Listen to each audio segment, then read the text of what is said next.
My background is that I trained as a nursery nurse many years ago, and I've worked with children all my adult life. And then I trained as a nurse, and I became shortly after that I became a military wife, and then I raised my own daughter. And then one day somebody said to me, a friend said to me, "Do you know what? You should have a look at fostering." And something clicked, and so I decided to have a little bit of do a bit of research. And that day, actually, or the day after, I walked in and said, "I'd like to find out more." And that is basically what brought me to fostering.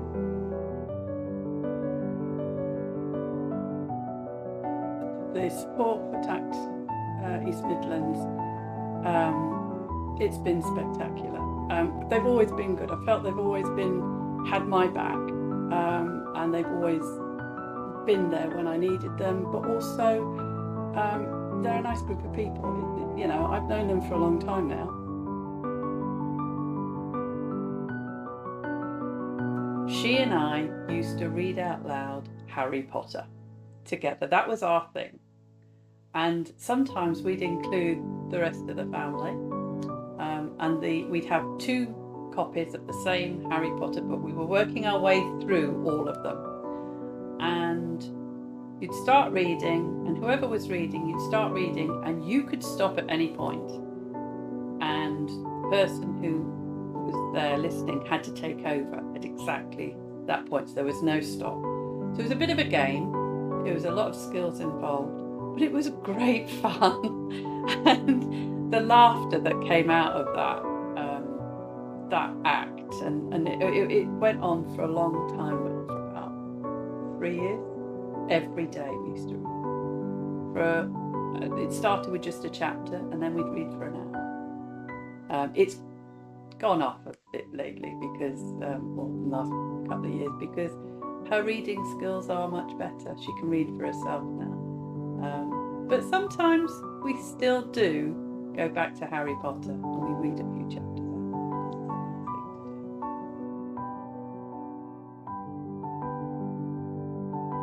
Our young person came to us when she was 11, and she couldn't ride a bike, she couldn't swim, although she liked to think she could. So we'd go out and we would do lots of ball catching games, and we would take the bike out and do endless figures of 8 so she could get a hang of riding a bike and get her balance and that. And we facilitated swimming lessons, and then we went and did lots of swimming as a family, and I used to train as well. We did stuff. Some of it was specific, some of it was not, but it all melded together to build her confidence, to little skills set in motion other skills. Playing ball helped with her gross motor skills. Doing colouring and baking and, you know, stuff you do with your kids. They helped with her fine manipulative skills, her hand-eye coordination. That all helped when she started school, and focusing. You know, we did a lot. We used to play, after tea, we used to play board games, and that helped to focus and to understand turn taking and understanding of rules. That's helped as she's gotten older, and it's putting in place what she never got when she was little. It's replacing those skills at a later date, because they're not instinctive when you're older. You have to think about it more when you learn those things. She had to work harder, but it sticks longer, and now we're seeing the fruition of what we put in place early on.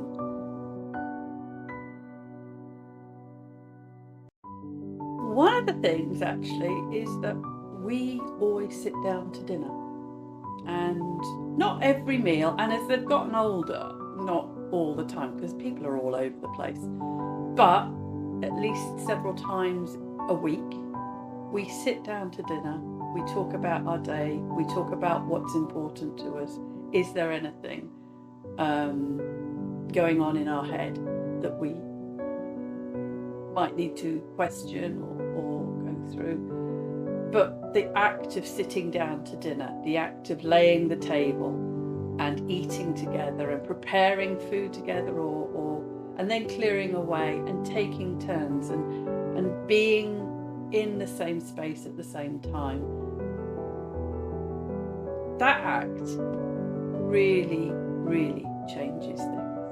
It changes people, and because it brings everybody together, and it means that you do use the space together, the space of being a family. And a lot of these kids, they've never had that. You know, some of these kids weren't given the opportunity to have a meal, let alone where they had the meal and who they had the meal with. But when you do that and you make that a normal thing, it starts changing the way the brain works, and that is the beginning of changing their lives.